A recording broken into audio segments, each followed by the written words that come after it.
Alright, hello everyone, and thank you for tuning in once again to the Black Box Podcast. BBOR, Black Box Online Radio, coming to you from West Virginia. Now on this channel, I don't really do things like film reviews and movie reviews and discussions and such, but last night I was watching the film Casting JonBenet on Netflix, and I thought maybe we'd just do a little bit of a, kind of discussion or examination of that one, because they actually talked about a lot of the information relevant to the case.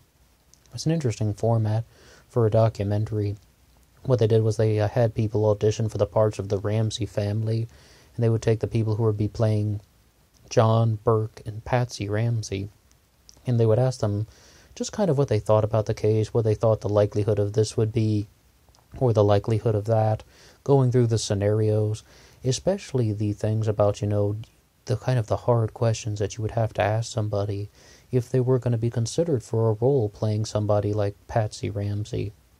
What is the likelihood that you think that she murdered her child? And, it's like they really discussed a lot of the things that would just kind of be possible or theoretical. And, someone even mentioned the possibility they thought Patsy Ramsey got really mad and they threw JonBenet into the bathtub, and I believe the people from the police department who were advancing that theory were really trying to say that they think that Patsy actually hit JonBenet's head on the sort of metallic bathtub faucet, and that could have caused the head wound. But then, a lot of women were just sort of like, no, absolutely not. I mean, a mother wouldn't kill her daughter. My biggest challenge to the Patsy Ramsey theory always was, for something like that to have happened, for something like that to have taken place, that would mean that first, JonBenet would have had to have the head wound. And then, she is bleeding, her skull is fractured, and then, they saw signs of life in her, so then they've constructed the garrote and strangled her, and that's not me making any assessment. That is actually, stuff that detectives were talking about available on YouTube. So, but, if, once again, I have to say this thing, I'm sounding like a broken record from my old uploads, but it's like, if they saw signs of life in her, there would be absolutely no reason to construct the garrote. The reason to do that would be, the reason, what you would do is, you would call 911 and you would get your kid to the hospital to try and save her life, so you don't have to stage the murder scene. But they mentioned that theory in Casting JonBenet. Now, I don't think Patsy Ramsey murdered JonBenet, by the way. Also, according to the book Little Girl Blue, which I talked about in my most recent JonBenet upload, aside from the Q&A, that is, in that book they talked about the fact that JonBenet did not actually wet the bed the night of her death. Because, going back ages ago, I could have sworn that I had seen a photo of JonBenet's bedroom where the bed was actually wet that night, but that book is, showing some other photos, and the guy has a documentary on YouTube, the guy who wrote that book, Little Girl Blue, that the bed was not wet that night, that there was, no urine found on the sheets, and, then that's just a giant wrench in the Patsy Ramsey theory. Now, in the film Casting JonBenet, there's a very particular detail that I had never heard before in this case, and they're talking about the concept of molestation, and they put forward the theory that JonBenet was riding a bicycle, actually, and that JonBenet experienced the kind of trauma to her vaginal area, and just as a result of riding a bicycle, I can't really confirm or deny that. I don't even know what to make of that.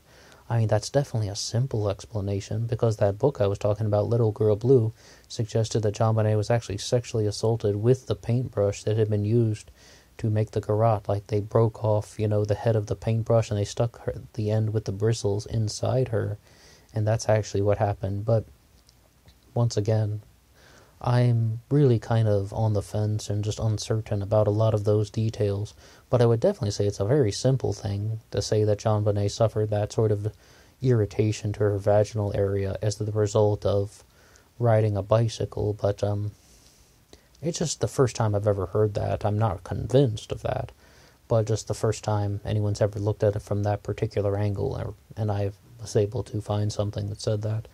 When it comes to the case of Burke Ramsey, I thought there were quite a few things going on there that were, that they mentioned in Casting JonBenet. Because, the biggest thing was a lot of people were insisting that it would be impossible for a 9-year-old or a 10-year-old boy to strike, JonBenet in the head and cause that giant wound, an 8.5-inch crack in the skull with very, very major skull fractures. But of course, the CBS documentary proved that that is physically possible. And in Casting JonBenet, what they did was they had, all the actors who were kind of auditioning for the part of Burke strike a watermelon with a flashlight, and they just wanted to see can they fracture this small baby watermelon. And many of them could. Most boys did not do that on the first strike, and it really took many, many, many times before there would actually be some considerable amount of damage to the watermelon. But, like I said, the CBS documentary that tried to implicate Burke Ramsey as the suspect did prove, though, it is possible for a 10-year-old, because Burke was 1 week shy of his 10th birthday, if I recall correctly. A 10-year-old boy could strike a 6-year-old in the head and cause all that damage with one single blow. But a big kind of variable in that is the CBS documentary was using a prototype that was completely still and not moving around. Remember, the Burke Ramsey theory is that JonBenet took some pineapple out of his bowl with her bare hands. He got really mad. They got into a heated argument. So Burke struck her in the head with a flashlight. Well, how would she be perfectly still if he would running around, if he was running after her? Literally, that's what they think. And once again, when these kids have a watermelon, they can't even hit the watermelon to make it break open because the watermelon's rolling around and stuff. And that was the first thing I thought of. It's just wait a second, wouldn't the skull fractures be very different if Burke had been chasing JonBenet and then, that he had struck her in the head?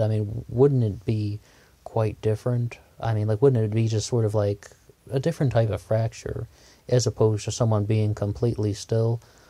I guess, if I'm going to support more of the intruder theory, which I do believe that perhaps someone, struck JonBenet when she was either out of her bed, walk and or perhaps, just in her room, that the head wound happened in her room. Maybe someone's holding her down while the other person strikes her in the head with the flashlight. Because as someone who does support the intruder theory, I believe that there were at least 3 people in the house. Now, another thing, though, that if we turn to some of the comments that people have left on this channel, BBOR, one that comes to us from Lolo, who was talking about the Burke Ramsey theory, and she suggested that, Lolo suggested that Burke Ramsey was doing something like, leading JonBenet around like a dog on a leash, and that's why we have the construction of the garrote. Lolo suggests that Burke learned how to tie these type of knots in the Boy Scouts, put it around JonBenet's neck, and, then he was kind of pulling on it while she was trying to run away, and that's what caused the strangulation. Creative theory. First, just to say thank you, Lolo, for the comments. Most comments, nearly all comments here are just welcome. Thank you so much for sharing something and expanding the discussion. I've already told you that I kind of believe the intruder theory the most, and that's what I'm going with. But I would like to examine that. I really think that something else came to mind while I was watching the documentary Casting JonBenet. There is a mark on JonBenet's body that Lou Smith believed came from a stun gun, but we did a whole upload on the stun gun on this channel about how, that's just an uncertain thing. Also, during the interview with Dr. Phil, they talked about how the marks could have come from the train track that Burke, had from his toy train set. He could have stabbed her with the train track. Now, you just gotta bear with me. I'm just gonna give just sort of a possibility. If you think it's absolutely bogus, go ahead, challenge me, because we gotta challenge these theories. Alright, so, Burke's eating the pineapple, right? And then JonBenet comes over, takes a piece of pineapple out of his bowl with her bare hands. Then they get into the argument, right? Burke grabs a piece of his toy train track, stabs JonBenet with it. She starts crying, and the parents come, they sort of separate them. Things cool down. Then, later on in the night, Burke is still angry, so then he comes after JonBenet, strikes her in the head, and then puts the rope around her neck, and she tries to get away, and then he strangles her, and that is what leads to her death. I would only say that because the pineapple was found in JonBenet's small intestine, not the stomach, and it would have taken a considerable amount of time for digestion to occur. Also, it's just a possibility that came to mind based on Lolo's comments, and I would just be like, if I were to, it's something just sort of like, you start thinking about something in a different way. I would say, though, yes, a 10-year-old boy is capable of causing that damage. Would Burke know these quote-unquote commando knots? Because they were talking about that in the film. They were like, these were very complicated things. Like, I mean, as far as commando knots go, I was in the Boy Scouts. I was, in the Cub Scouts, since age 7, went through all of the things in the Boy Scouts up to Eagle, so I don't ever remember hearing the term commando knot, and whatever they had on the garrote wasn't something that we learned in the Boy Scouts. I mean, we of course learned, a variety of knots in the Scouts, but whatever they had with the garrote, no, I don't recall anything like that of any kind. But I mean, I took her point. I saw Lolo's point, when she's just like, he could have learned this, somehow, some way. All right, I mean, just a possibility to put out there. Because, I don't know 100%. I really don't.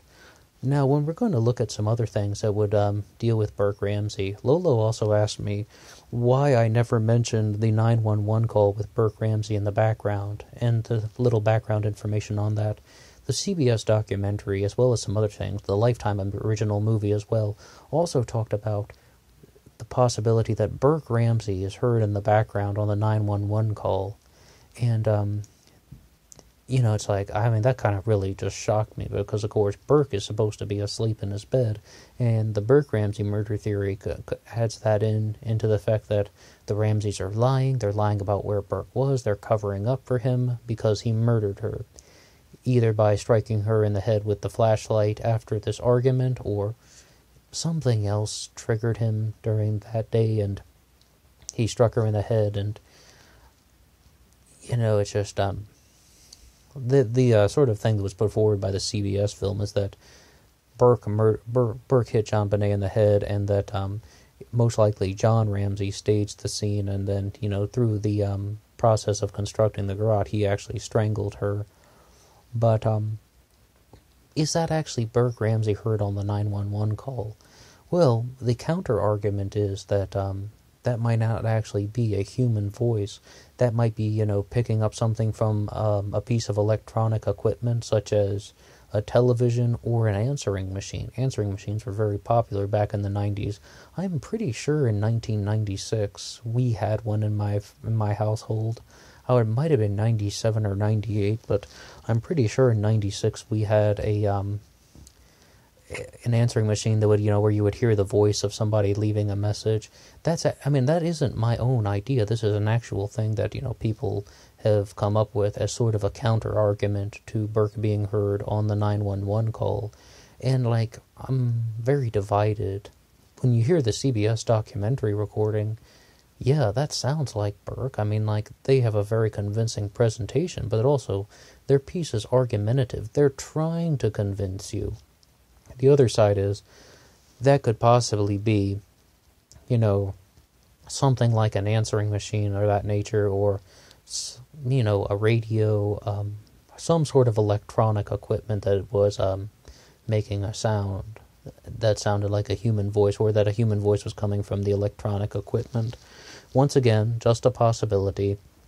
I don't really know 100%. Now, let's look at some of the likelihood of these things. When we hear all these things in the film Casting JonBenet, they want to be like, do you think the father would murder his daughter? Do you think the mother would murder his daughter? Do you think the brother would murder his sister? What I say is, and I've said this for a long time now, that everything we have going on with this case really shows to me that this was most likely an intruder for the following reasons. We know people had disputes with John Ramsey and Patsy Ramsey.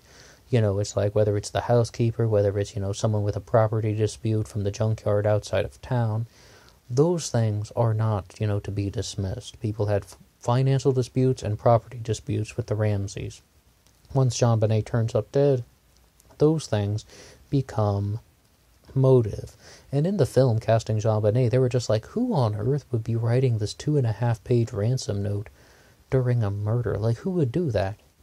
Well, once again, I kind of did state that I believe in the intruder theory of at least 3 people in the Ramsey household. So, one of the things that I thought of about why the ransom note is written the way it is, why it is so long, and why it is, why it seems rather feminine, because many people have stated that they do believe that it is feminine, that a woman wrote this ransom note. Well, I believe that there were 2 men assaulting JonBenet, and that there was a woman present who was doing the writing of the ransom note while they were staging the scene and committing the sexual assault and of course, the murder, the strangulation that killed JonBenet. And, it's like we have possibly identified the woman as a potential suspect being Linda Hoffman Pugh, but, can't really implicate her 100%. I'm not a detective. But, once again, that's something, a very, very large theory going around. So we're talking 3 people in the Ramsey household. They could have entered through one of the doors where the security system would have been down. They could have entered through the window, which was found open, which isn't very high off the ground, which would have been rather easy to enter. I mean, there were so many entry points to the Ramseys' home. An intruder would have had no trouble at all getting inside. Not to mention, they would have known the Ramseys' schedule, because, it doesn't even require insider information to do that. All you have to do is stalk the house. You just sit in a car and look at the front door and oh, yeah, John, Patsy, Burke, and JonBenet are all going to a Christmas party. Okay, well, then that means that no one else is in the house. Granted, it would take some familiarity to know that the security system was down, but once again, we're talking about somebody who had a dispute with the Ramseys, an ongoing dispute, with a team of 3 people. That's premeditation, and they had some insider knowledge of the Ramseys, not to mentioning John's $118,000 bonus, so they had some intimate knowledge of the Ramsey household. Therefore, what we can really say is that this is pushing me to believe that this was the work of an intruder, as opposed to anyone inside the house, John, Patsy, or Burke Ramsey. I'm going to entertain some other possibilities. I'm going to look at things from some other angles. But we definitely would like to believe that JonBenet... I personally believe that JonBenet was killed by an intruder. There are some things, I admit, about the Burke Ramsey murder theory that stand out, that we've talked about in this one. I've almost dismissed almost all of the Patsy Ramsey murder theory because I find it very implausible. I find it kind of unnecessary. Just the whole kind of story that they've stated. And if the stuff that is correct in the book Little Girl Blue, that JonBenet didn't actually wet the bed, well, that kind of throws that entire theory out the window or something. If she didn't defecate or urinate in her bed, that throws that whole theory out the window. The entire picture that has been painted to try and nail Patsy Ramsey as the murderer. Their whole narrative is shut down, that they got into this argument over bedwetting. So, once again, I don't know 100%, but I do believe that there were 3 intruders in the household. One of them was Michael Helgoth, who had connections to the junkyard outside of town. And then we don't know the individual, the third individual, and the second one could have possibly been Linda Hoffman Pugh. And so we have those 3 people, Helgoth, Linda Hoffman Pugh, and an unknown male assailant. They were in the house, they were waiting for the Ramseys to come home, they're hiding in the basement, and it's like, I'm not exactly sure when someone would have picked up the pen and paper from the Ramseys' table, from the end table. It could have been while they were waiting, but most likely they picked it up on the way to JonBenet's bedroom.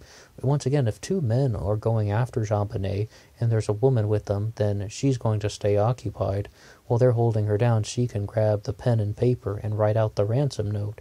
She leaves it at the foot of the stairs, not intentionally. They knew JonBenet was dead, but what they did was they wanted to create a diversion. So firstly, the crime scene wouldn't be found immediately. Secondarily, they would just, put more distance between themselves and the crime scene.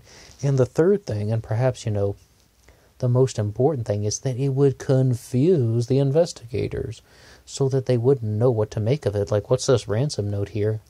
I mean, like, if anyone finds that, any sensible person would find that, what they would do is they would call the police and say, my daughter's been kidnapped, which is exactly what happened. Once again, putting distance between themselves and the crime. It's just thrown, kind of like red herrings, false leads. They basically kind of cleared their tracks for a little bit. That's my personal belief about this, but if you would like to see the film Casting JonBenet on Netflix, it's available. They're fairly entertaining. Nice to hear different perspectives. Thank you for listening to this upload here, this little podcast segment. Thank you so much, and please drop a comment so we can discuss a little more. And until next time.